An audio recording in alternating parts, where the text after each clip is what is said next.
Good Saturday morning. What's up, motherfuckers? Alright, so this showed up yesterday. It's our second spur 12 o'clock for Acro, aka also MPS.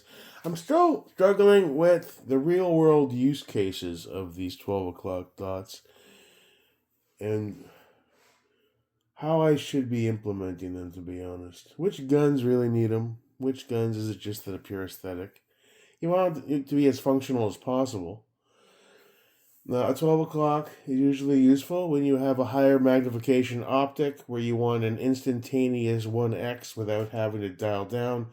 And in the case of these two Leopolds, this one, the minimum is 5. On that one, it's 6. So that would be the best use case for them. So I decided to grab another one for this, but I want to implement them. I want to zero them properly, and I want to actually train with them, especially this season. Once that weather really cools down, I'm not sure the best way to go about that, though. The shortest rifle range I have access to currently is 50 yards. I don't know, should these be a 50-yard zero? If that's the case, great. I can zero them out. Realistically, is it something that's going to be used a lot? Probably not. That's why I go back and forth.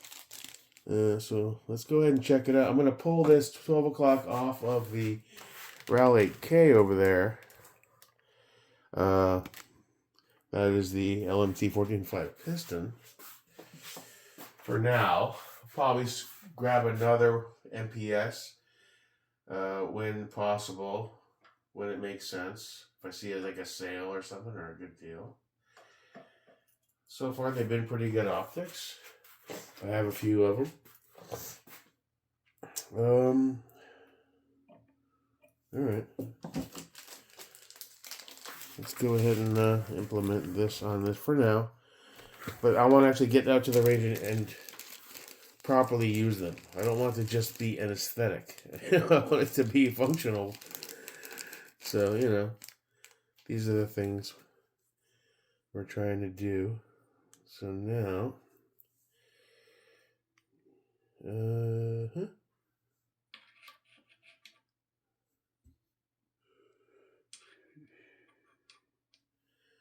okay,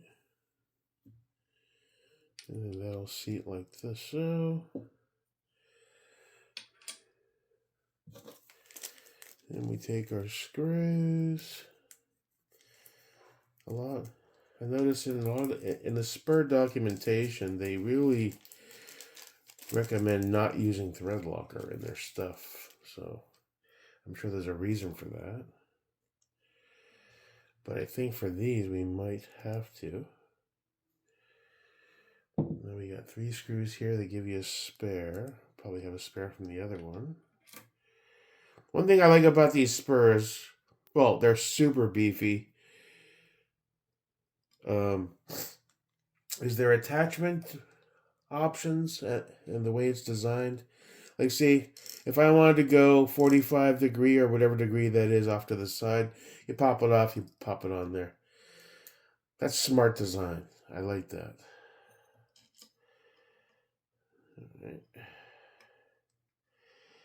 Alright, so we're just going to give that, I got to double check the torque specs. We'll hit that with the sticks.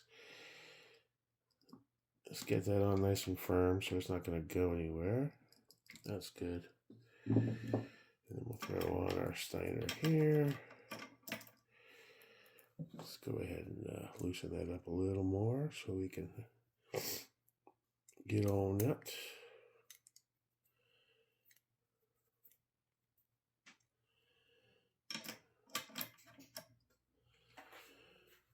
And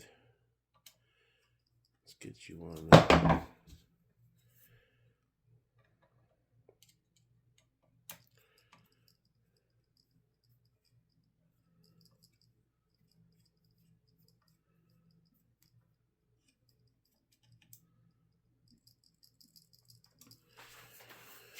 Alright, so that's about it. I mean, it's not rocket science to it, but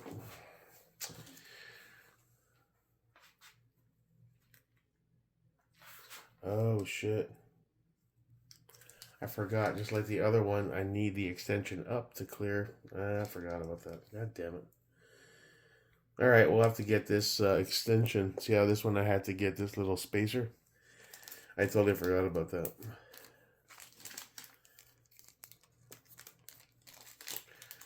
So yeah, especially with those turrets are tall as fuck. Alright, well, I forgot. I'll snag a spacer to make it functional. Alright. I totally forgot. At any rate, today I think the buffer tube for the RAL 8K G28 stock shows up. I haven't gotten word on my vice block yet that I ordered from suppressortools.com as far as shipments, so I don't know when that's showing up. And I haven't made any progress trying to figure out how to get this on there. Again, I'm being careful with that HK especially. There's a few nuances that are a bit different than your standard, I'm so used to working on standard AR stuff. You gotta really fucking measure twice or three times and cut once on those. You want to be careful.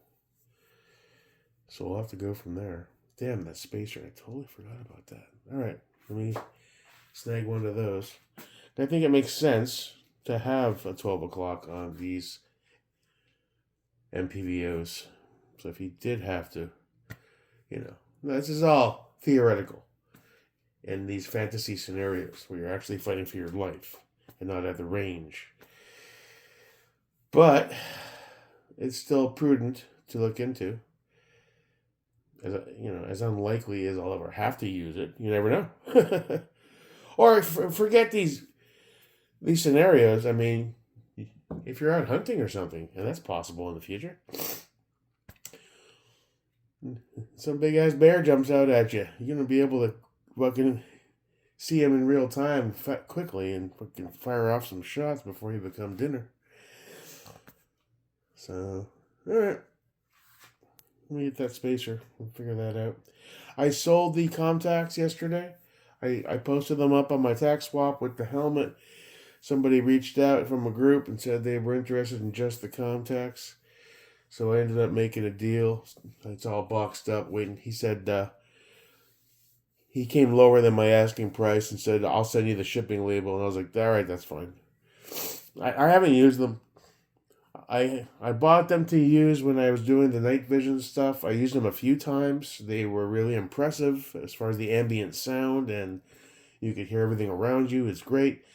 The comms are lost on me. I don't have a bunch of shooting buddies that I can actually fucking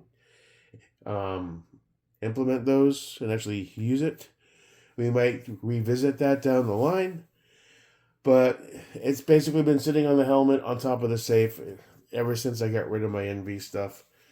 And, I got to find some new shooting buddies. I really got to I have to make 2026 my goal to try and get out more and create a core group of dudes that I can go shoot with. Because, it's a lot more fun, and it's much better training. Scott and Larry just don't seem to shoot at all anymore. And that's fine. They have lives to live. I get it. But I got to make some new friends that actually enjoy shooting. So that's the goal for this year. That's why I'm probably going to head up to Volusia, check that out, see about the long range, maybe take their class to get qualified on probably the LMT to do some long range stuff. And hopefully I can meet a few good people. And if I like it, I might get a membership at Volusia. They're only for about 35, 45 minutes. The farm place is cool, but they're like an hour and a half, and I'm in change drive each way. Like realistically, how often are you going to drive up there? So I don't know yet, but this year definitely it's a priority. That being said, let me find a spacer and get that on there properly, because right now, as it is, yeah, you can't see the dot at all. Let me turn the dot on.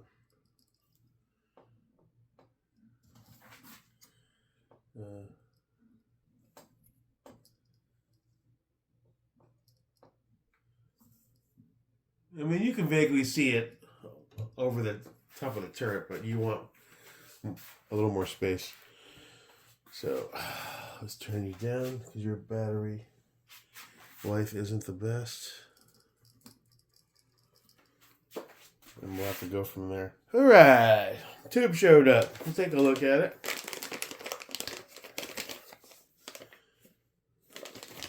$200 for a piece of aluminum. Cobra-Tech. I probably should have avoided doing any of this RAL shit and just let you start that train. All right, so how is this so different from the one that it came with? Let's find out. Here's the G28 Stonk.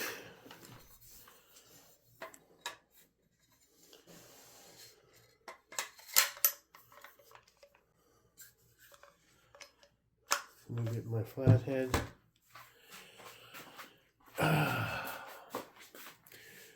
So one thing that is a bit annoying about this ultra proprietary shit, where you have two tubes for the same gun that look almost identical. For some reason, I assume it's to accommodate the spring, but still, kind of odd.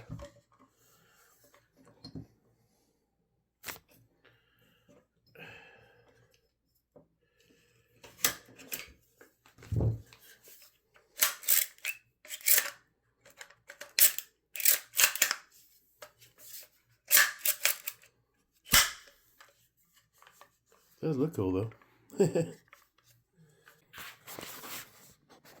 It'll look cool once we get it on there. Now there is a larger castle nut you can get. And I checked with him. I was like, does it come with that? He's like, no. It's basically to protect the threads.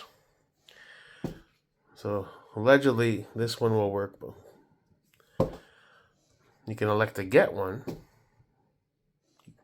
But you think it would come with one for $200. Just saying. All right. Well, I won't be putting this on anytime soon. I don't have all the appropriate tools. I got the other spur mount in. Only I need to order the riser. I forgot the riser like I did for this one. Just because these turrets are so humongous. So, making some progress. Just finished raining. It's still hot as balls. See if we can get out and do a little shooting. Same old, same old. You know the drill.